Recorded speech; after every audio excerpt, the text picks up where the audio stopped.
Welcome into the PantherExtra podcast. I'm your host, Ethan Petrik. Joining me, as always, Jim Nelson, both of us of the Waterloo-Cedar Falls Courier. And I think we're getting pretty lucky because we get our first chance to revisit a topic right off the bat here as You and I Wrestling releases a video on its Twitter account that they've moved into they're making the Cedar Falls Mat Club kind of their own. They got a wall down. They're putting some paint up.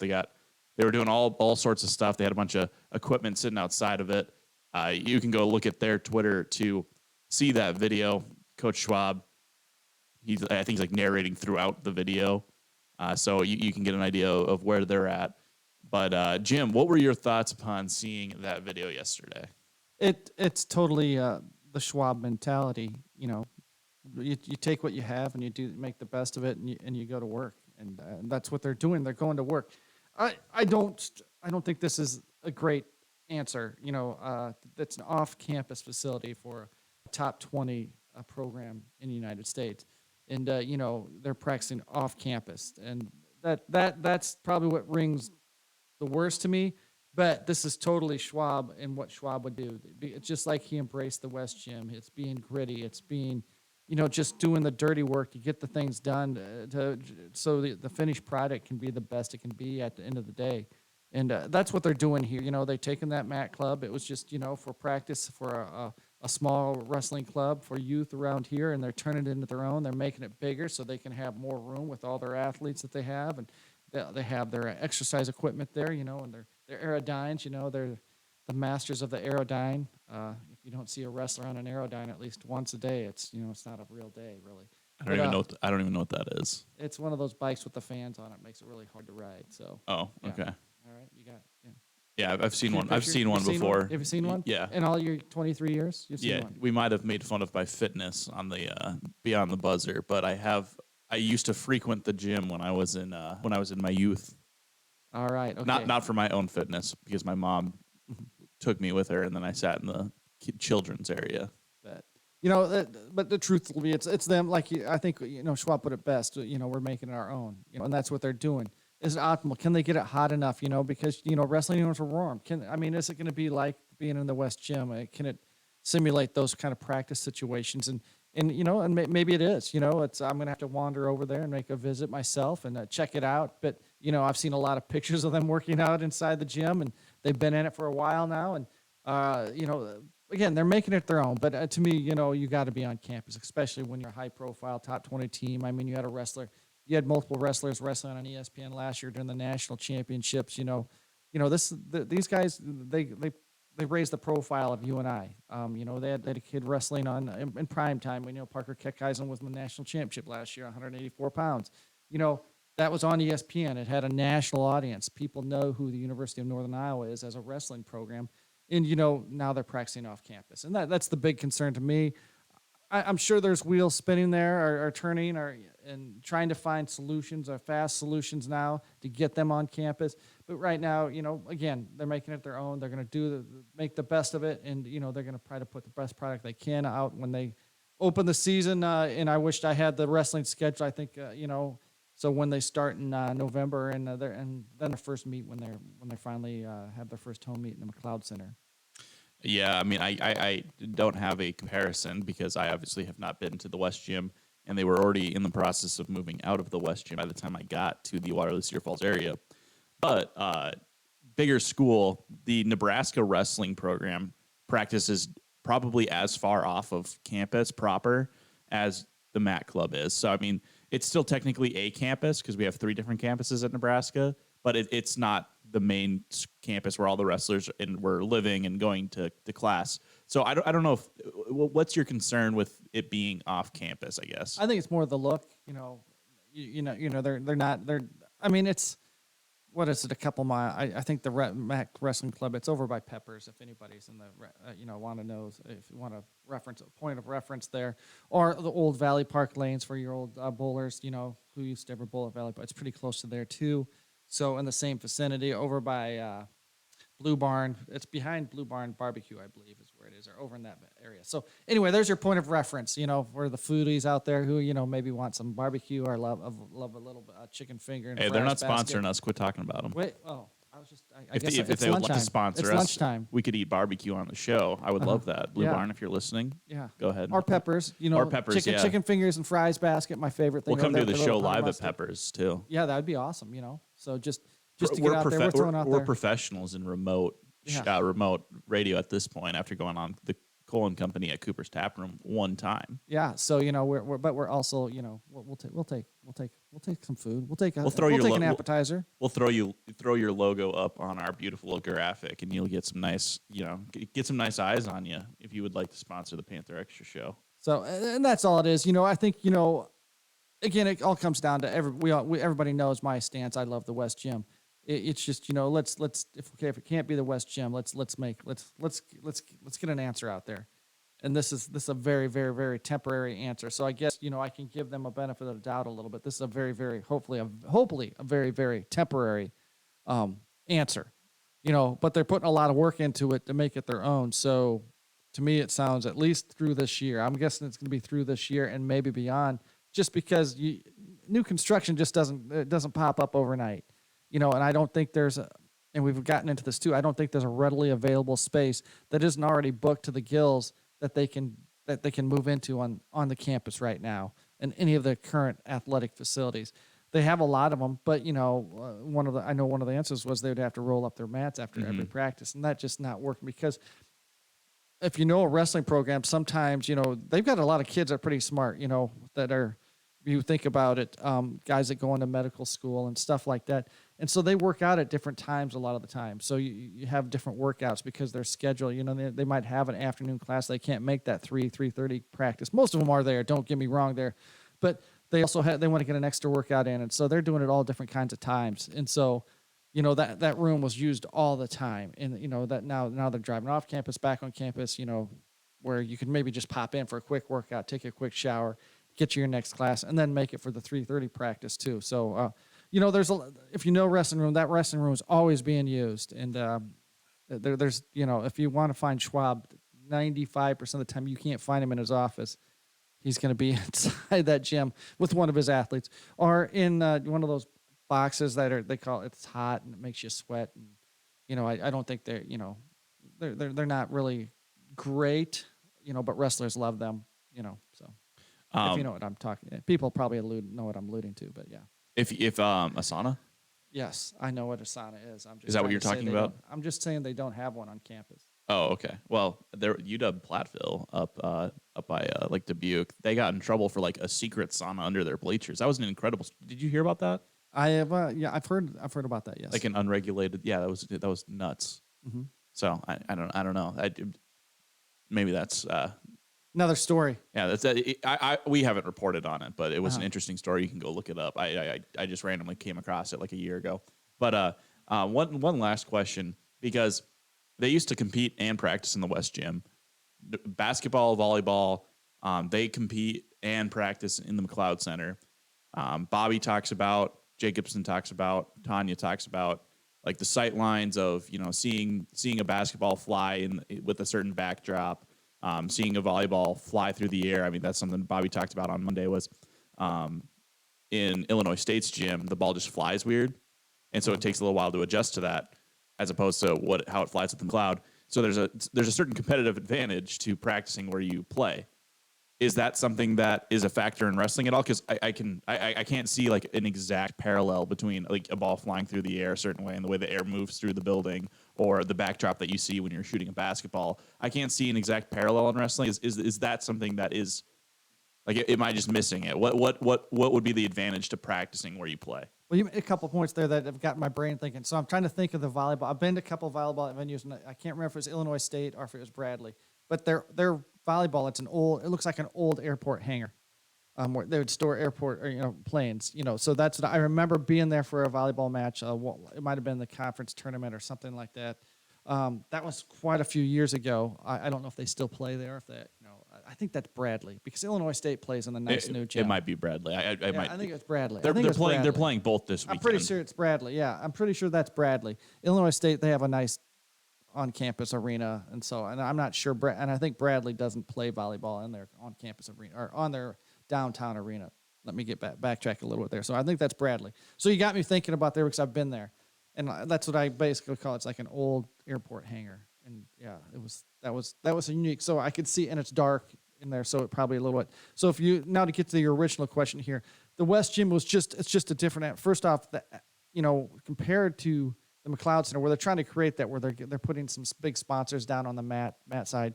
Now, at the McLeod Center, everybody was on top of the mat. Yeah, I mean, if you paid at the West Gym, at the West Gym. I said the Mat Club. I apologize, but at the West Gym, everybody's on top of it. The $10 ticket people are the same with the big booster. They're sitting in the same area. And you're right there. I mean, if you were on the front row, you were 5 feet from the mat, 10 feet from the mat, and you're right there. And that place got hot. And that's the number one thing. When you got 2,000 people in there, it got warm. I used to sit up in the crow's nest. I love sitting up in the crow's nest and watching, looking down there. And it was probably 110 degrees up there because I was sweating because I'm covering it and sweating. I always forgot too. I'd wear like an extra sweatshirt or something, a long sleeve and a sweatshirt. And I'm like, I'd get there and I get up there. I'm like, I am at the West Gym. It's going to be 110 degrees up here. Why am I wearing a sweatshirt? Well, it's probably a blizzard outside. And there was probably a blizzard. Yeah, you're right. You're correct there. And I wore a winter coat in. So you take the winter coat off, but then you get out and you're still hot because you got a sweatshirt and a long sleeve shirt on. I don't know what I was thinking, but those are the memories I have. So it was a different thing. And when it got loud, And it's a different loud. It's the same thing. When the volleyball's there, this is dating me back. I used to go as a student at UNI. I would go to volleyball matches at West Gym, and then I covered them West Gym. That place got loud, and you'd get huge student section that would come over. There was a big, I can't remember what their names were called, but they would come over from the dorms. It was real quick walk from the dorms, and there, it'd be a couple hundred students just dressed out and just screaming and making all kinds of commotion, and the wall and the ceiling short, so the volleyball quite frequently hit the top of the ceiling. So that's why eventually preempted. They had to move out of. And of course, the floor was getting uneven a little bit because of the oldness of the West Gym. But people who are huge UNI volleyball fans and were ever at the West Gym, they would remember fond memories of being in there, how loud it was. Especially they won 2 second-round NCAA tournament games in there back when I was covering it back late 90s, early 2000s, one over Minnesota, one over Missouri, where they lost the first 2 sets and had to win the last 3. And I tell you, that place, the roof came off the moorings a few times. It roared so loud. They beat 2 Power 5 schools to reach the Sweet 16. Those are probably some of my most fondest memories of being at UNI and covering a UNI event at the West Gym. And I can think of a few wrestling meets there. Oklahoma one where they came back and beat Oklahoma. That place is special. And when you had it full and it was on, it was special. And that's the hard thing here when we talk about it. And I guess maybe that's my passion coming out for it, and maybe why I've been a vocal about it is it's just, that place holds a lot of special memories, and to a lot of, not just me, but to a lot of people, and in particular to Doug Schwab and his program, which he's risen to the really pretty big status. But to get back to my question, is there an advantage to practicing where you compete for a wrestling I didn't answer program? the question. No, you did not. Boy, you gave me a soapbox and I got on it. You booked a one-way ticket to Tangent Town, and you were riding that bus as far as it would go. But yes, is there an advantage to practicing where you compete? I think so. Everything's right there. Their locker room was right there. Practice room was right there. Competition was right there. They didn't always practice out on where the competition floor was. They practiced in the practice room. So yeah, maybe not during homecoming. When they had homecoming, they'd have some open practices right out there, and so people could come and watch them practice at the West Gym. So that was always fun. But no, I don't. I think it's just advantage that everything is one spot. You can make it work, and I know there's other universities that do it too, where they, Iowa State doesn't practice at the Hilton Coliseum. They're out. I think it's the Lead Athletic Center, which is not very far, but it's still across the road and take a left. Take a left and go about 200 yards, and you're at the Hilton Coliseum. So they make it work too. But advantages, yes. Is it going to give you 3 points on the board? Is it going to give you an automatic win? Probably not, because you're practicing there. But I think you get 3 points on the board if it's a 5-5. I think you make it 6-4 because of the crowd at the West Gym, and that's the advantage that you got from UNI wrestling at the West Gym. Is if you went down on paper and it was supposed to go 5-5, I almost guarantee you and I was going to win that a toss-up match that made it 6-4, and they were going to pull out that match. So that was the West Gym difference. And then, of course, just to rub a little bit of salt in the wound, I believe Iowa announced $20 million going towards a brand new gymnastics facility. And, of course, $20 million is exactly what UNI needs to do all of the proper renovations to make the West Gym livable again. And so it just, shows a little bit of disparity between a couple of the public schools here in Iowa. And I'm sure it got UNI fans a little bit frustrated with what they're able to do compared to what Iowa and Iowa State are able to do, when you can look at it and go, hey, maybe Iowa got us in women's basketball last year, but it was a good game. Coach Warren thought that they had them right where they wanted them. So, there's not that big of a gap on the playing surface, but financially there's such a big gap. And that'll ultimately, you just have to assume that's going to widen the gap on the playing surface eventually. And because we're in a facilities arm race in college athletics right now. And so, yeah, it's certainly a bummer to look at the wrestling program, the state of the wrestling program and where they are. And there's also something to be said about having a space that is your own in building a team identity, a brand identity. They got the Panther train that's super strong. They got people that are, tweeting about it, hashtag Panther train. They got a lot of people following them. And then, they're on ESPN, so they're getting that kind of recognition. But it could be more difficult to create a team identity without that iconic space that they're working out of, operating out of. And so, I mean, it just, you just kind of feel a little bummed out, I guess. It's a bummer, bummer. Definite bummer, And the one thing, that the difference between the Northern Iowas and the Iowas is, the Missouri, first off, the Missouri Valley Conference got to create their own TV network. Yeah. And then they got to get it on the YouTube TV and the Direct TV, and then they got to start doling out. I don't know what the numbers are, but 20 or 30 million to each of their. The group of five isn't even competing with the Power Five in terms of TV contracts. Mm-hmm. Like the Big Ten's dropping like 60 million to its member schools a year, and the group of five maybe is getting 4 million if it's a good one. So the non-group of five, the best of the rest, like the Missouri Valleys and the Missouri Valley football conferences of the world, it's just it's not there. No. It's so yeah, that's TV networks will destroy college athletics eventually, and we're just going to get some weird looking pseudo professional. We're almost there already. We're going to go back to the old way. We're going to have the Division I, and then we're going to have the 1AA instead of the FBS and FCS. And so it's moving on to where now it's going to be everybody's going to be Division I again, but there's going to be the number one division. Well, there'll just be like another the Power 5 division, and then there's going to be the next. Yeah, there'll be another. And then split. you and I will fall back into that 1AA division again. There'll still be Division I, but they're one. So it's going to be one Division 1A, one Division 1AA, and Division 1 AAA. Yep. We're and then there's Division 2 and Division 3. Yeah, and I've had a couple of columns about this where I was definitely all for all the changes that happened, like the transfer portal, NIL.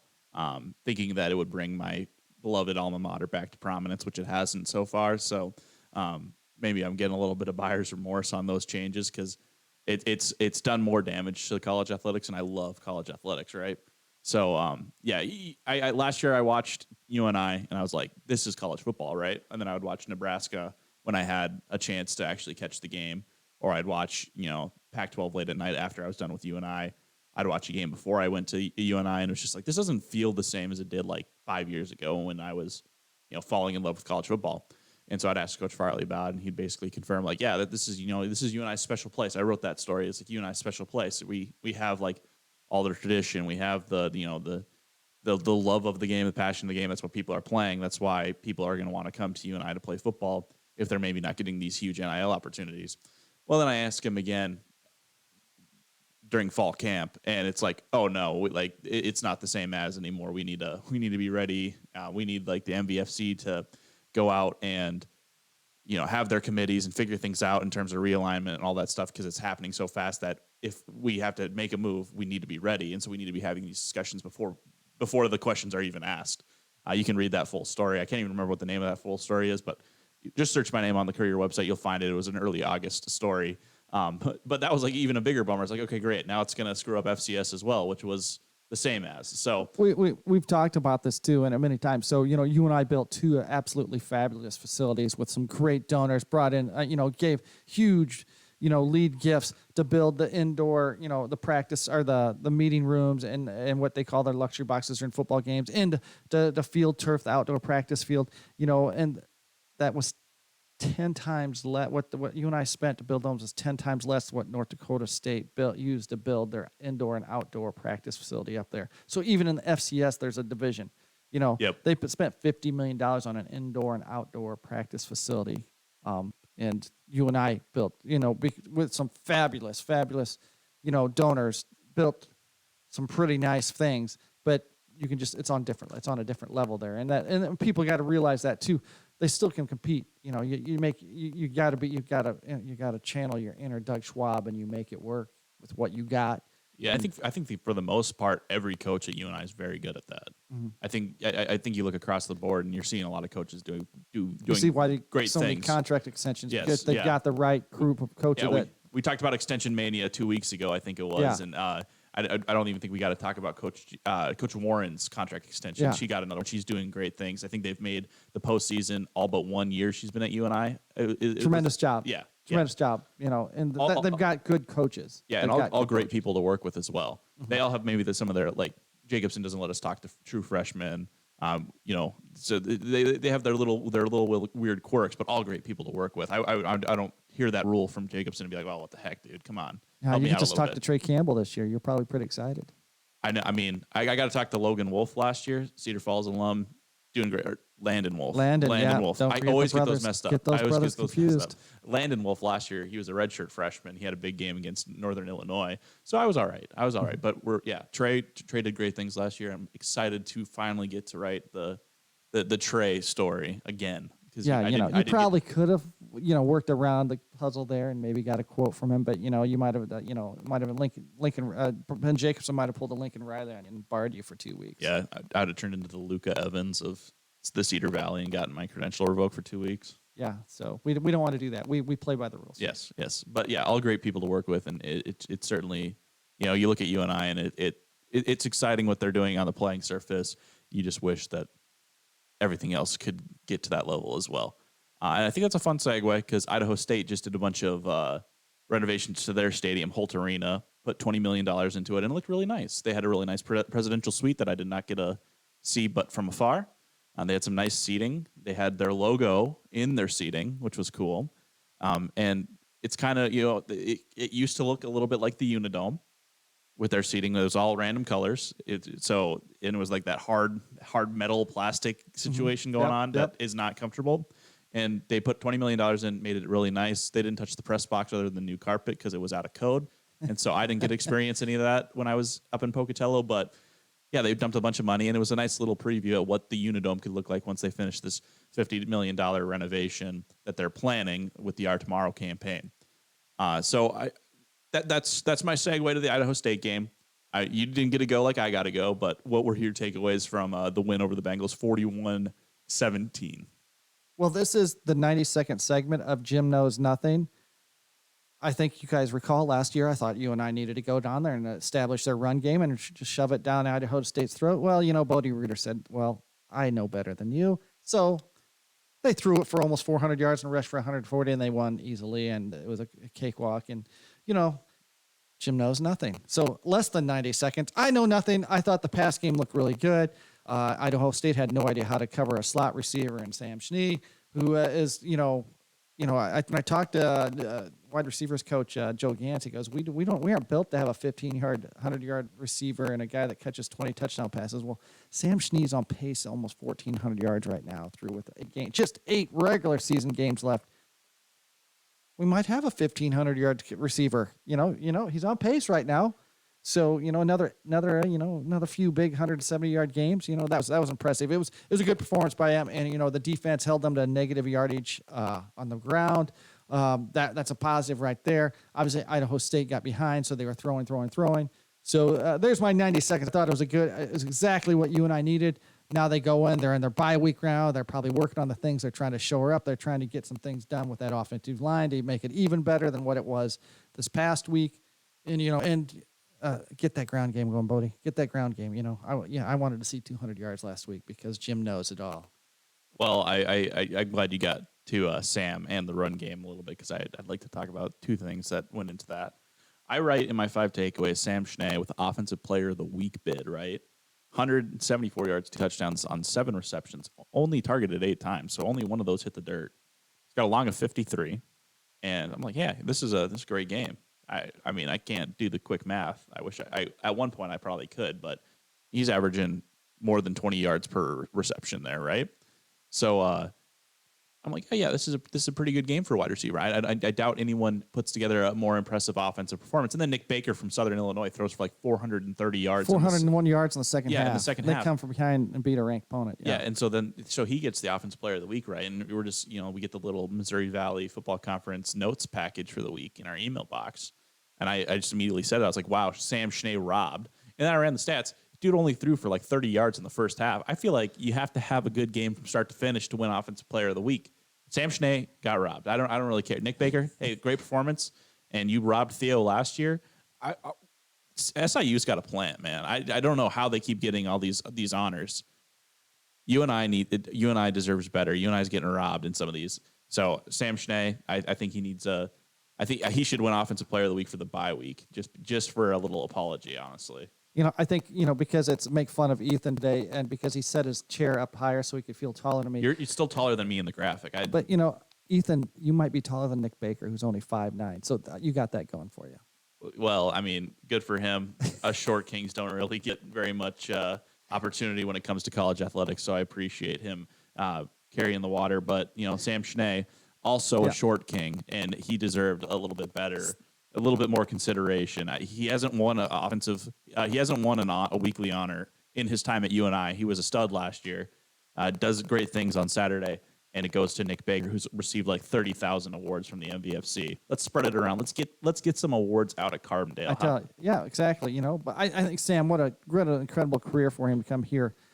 He came here as a running back. He was an excellent high school running back, and he actually had a big game up at South Dakota State where he rushed for over 100 yards, and I believe a win at South Dakota State 3 or 4 years ago, and that he was already transitioned over to the like that slot receiver, but they kind of needed to fill in, and he bounced back there and had a great game. That he could play anywhere on that field for them and do a lot of things. I wouldn't be surprised they could line him up at safety, and he might be able to make a tackle or two. That guy, yeah. So you're right. Let's get him an award for just being a really damn good football player. Yeah, Courier Sports Missouri Valley Football Conference Offensive Player of the Week, Sam Schnee for last week. He's winning our award. We're the only time this is the only time we're naming it. We're gonna make a certificate on a piece of paper back here with some crayons. This is the only time we're naming it, and it's going to Sam Schnee. And then you touched on the run game, and you talked about how you thought that the run game needed to establish itself early and often to get a win against Idaho State. And Bodie Reeder, I think, must have heard that and said, I'm just going to not listen to Jim, and I'm going to wait until the fourth quarter to do any running, and then I'm going to make our number three running back, Josh Jenkins, our leading rusher in just the fourth quarter alone. Doesn't take a snap until the fourth quarter. Gets 11 attempts, goes 69 yards, finds the end zone once, has the 3 longest rushes for UNI of 11, 11, 12. To become the leading rusher in just 2 drives. So this is the breakout I've been waiting for Josh Jenkins. I wrote hey, he's arrived. He's earned more opportunities. I wrote a story about him last year. He got a great comp to David Horn from Coach Austin. So I've been on the Josh Jenkins train. Wrestling has their Panther train. I'm on the Josh Jenkins train. So what did you see from the redshirt freshman running back when you were catching as much of the Idaho State game as you could? Well, Bodie might have been listening to this Panther podcast because we expound a lot of good information, and we know more than the coaches. I think Idaho State might have said it too because they sold out to stop that run for the first 3 quarters and then obviously couldn't defend UNI's pass game. So, but yeah, no, good looking quarter. They drive just to finish up the game. It was okay. Call what it was. It might have been called the mop up drive, but UNI had the game in hand. They, they weren't going to pour it on. So let's get some work. Let's get some downhill. And that's when they got downhill. And Josh showed some flashes there, and hopefully he does get a few more carries. I think that backfield is pretty good. We talked about it too. Ty Edwards maybe a little more north and south rather than east and west. He's a tall 6'4". Use that body, run some people over. And I'm skipping right over the back. Oh, Harrison Bowie. Bowie. Bowie, another back in between the tackles. So, let's get that going, and then and getting Josh. That's a good look for him, because inevitably in an 11-game season, one of those running backs is going to get a little nicked up and not going to be 100%. And you have to go to that third guy, and you're going to have to probably go to a fourth guy eventually too, to give him 4 or 5 carries in a game. So, yeah, good. That's a really good thing for you and I to know they have a little depth there. I'm not going to go over all 5 of my takeaways. You can go check out that story. It's 5 takeaways from UNI's win over Idaho State. Real simply named, real literally named. But I want to ask you about my 5th takeaway, which is just the start. Number 1 was that's more like it. Number 5 is just the start. I think anybody who plays fantasy football understands this concept. You can look at one game and it can be a great game, but that person might never do anything for the rest of the season, so you don't want to add them, you don't want to trade them, whatever. Looking at you and I, you don't want this to just be the 1 week where they did everything right, got the momentum turning plays on defense, had the explosive passing game, had the ground game to seal the win, salt away the win, had the offensive line protect Theo Day to 0 sacks on the day. You don't want this to be the only game. I think the most important thing to take away from that game is, okay, now go prove what you just did against Youngstown State after the bye week. Coach Riley loves his open date, does a lot of fixing during the open date. So I think the most important thing is, okay, now we know that if they get things right against Youngstown State, this team's back on track. Is that where you're at following the Idaho State game? Well, I think they're back on the tracks right now. Is it steaming down the track? It's hard to say, because this first game coming in, because you tell you what, they got Youngstown State coming in next Saturday. That's a team, you want to, we talk about Doug Schwab. Here's a gritty program. I mean, Youngstown is a gritty town, steel workers, up there in the north, I think at the northeast border up there close to Pennsylvania, where, more steel towns, a lot of gritty kids that are going to play there. It's going to be a tough game. It's going to be a grind them out game, and I just think this week is big, and you usually see some big turnarounds from you and I with a week off, especially if they don't have like 9 guys that are questionable. They aren't dealing with a ton of injuries, and right now, knock on wood, I don't think they're dealing with any tough injuries right now. Josh Volk is nicked up, the offensive lineman transfer from Iowa. Yeah. Jared Penning got hurt against Idaho State, but returned for the final play of the third quarter, and then sat out the rest of the game. He was back at practice when I was at practice. The big one that they're missing right now is Sergio. He went down in the third quarter right after Jared Penning went down, and he was not practicing on that would be a concern. That's for sure. But they have Jaden Ellis-Leahy, who kind of fills a similar role, and they're really high on him. So maybe this is an opportunity for him to, show what he's got. But yeah, you absolutely want Sergio back. Coach Riley expects Sergio to be back by after the open date, but he was in street clothes at practice on Tuesday.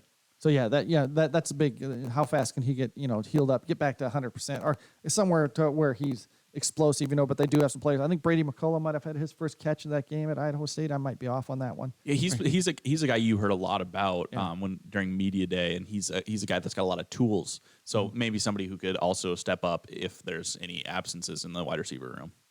Yeah, for sure. So, I just think you're going to see, is it going to be visible to the naked eye? But I think when the coaches, after this Youngstown State win or loss, whatever you're going to call it, they're going to go back and they're going to see they've made some improvements there. It's a big game for them. That you start that conference slate and to start off on a win is real important, especially at home. Defend the dome. Like Farley used to say all the time, the dome's worth another touchdown. It was worth a touchdown every game. So, and just go play a really good game and get that Valley season started off. And I think this off week benefits them, and they'll get right into prep work right on Monday or Tuesday.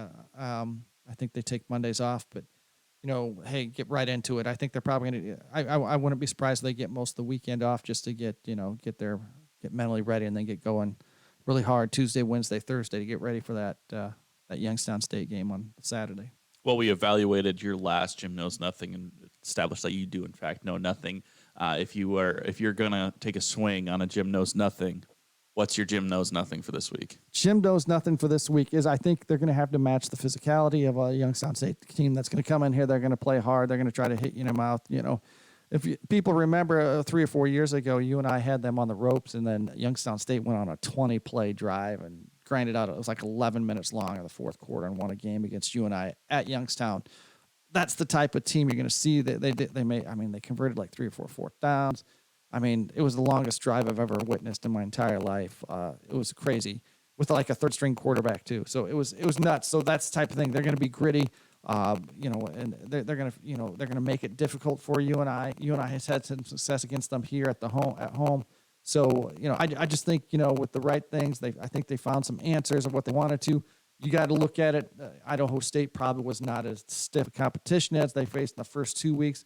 That also might have played into it too. They played 2 really good teams right off the gate. You got a really good defense and a really good and then in week 2, an upper echelon FCS team right off the bat. So, they went and did what they needed to do at Idaho State, a team that they were on paper they were better on. They were favored to win, and they went and they made an impressive win.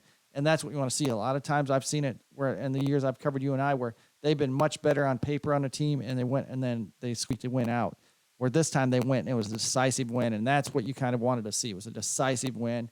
After the first, maybe after midway through the second quarter, you knew they were on their way. This wasn't going to be a close game, and you and I already had that in firm control, and that's what you want to see when you're heavily favored. This next game is going to be a little more of a toss-up now. Let's go find a way to win. And whether that is, again, throwing for 400 yards, it was good to see Theo Day not, winging that ball around, spreading it around, and then, a little bit, still, again, I'm going to say it again, a little bit better on the ground game. You want to be up around that 200. Coach Farley's talked about this. You want to be up around that 200-yard mark, running the ball in the game. So, you want to be able to do that too. You're going to have to grind, and this is a game where you're going to grind it out. Youngstown State's going to try to shorten this game up. They're not going to spread it out and try to score and 60-second burst, hurry up. Now watch, they've changed their, I haven't been paying close enough attention. They've changed their entire offense and their spread, and they throw it all over the place. I don't think that's the case. I've seen Youngstown State for a couple decades now. That would be a drastic change in approach, but although there's been coaching changes. But anyway, I think, it was a big step it was a decisive win. They went and they won decisive, and I think, let's find another way to win. I think they can do it. I think this team's got a ton of talent. They got a ton of potential. I think they're a playoff team if they can. But they got to be the playoff team that I think they can be. They got to win this first one. And that drive was 22 plays long, went 86 yards, lasted 11 minutes and 40 seconds. You looked up my story, didn't you? Yes, no, I did not. I looked up the game. Okay. Youngstown State got the ball in their own 14 with 8 minutes left in the third quarter and took the ball for 11 minutes. It was a long drive. Scored a touchdown. It was their first touchdown of the game. Cut the score 10-7 in favor of UNI. They scored another touchdown later in the fourth quarter to win. It was a 14-10 Youngstown State victory in Youngstown. That was the year the Penguins went to the national championship and lost. They were runners-up, and they were head coached by former Nebraska head coach Bo Pelini. Just the bane of every ref's existence. I will in never college forget football. that drive. I knew it started in the third quarter and lasted most of the fourth. There's some particulars there, but it was incredible. Yes, UNI got the ball back with 11 minutes to go in the fourth quarter in the game. I guess I could say got one first down and then punted. So it was a first and out basically. It was a 4-play drive. Eli Dunn, the quarterback, so Aiden Dunn's cousin. Different head coach. I don't think, from what I've seen, Youngstown State is any different as a team. I think they still have that same, ground and pound mentality, identity. But that we'll evaluate that. Jim Knows Nothing in 2 weeks. See where you're at with that. Keep your eyes on the Courier website and in the Courier print edition. I got stories on Tate Sander, who showed out against Idaho State, and Kean Camerling. A little one on Kean, just a fun little anecdote that I was able to get from him at practice on Tuesday. So be on the lookout for those two, and be sure to tune back into the show. I didn't get any comments or messages about a mailbag, so if you have any questions for Jim and I, go ahead and drop those in the comments, or email us at jim.nelson@wcfcourier.com or ethan.petrik@wcfcourier.com. Love to answer any questions you have on Panther-related topics. That'll do it for the show today. Jim's got a comment. He's leaning in. I do not have any comments. I've talked myself out. I'm completely exhausted. A true rarity here to end the show, as Jim is silenced. Thank you for watching. We'll be back next week.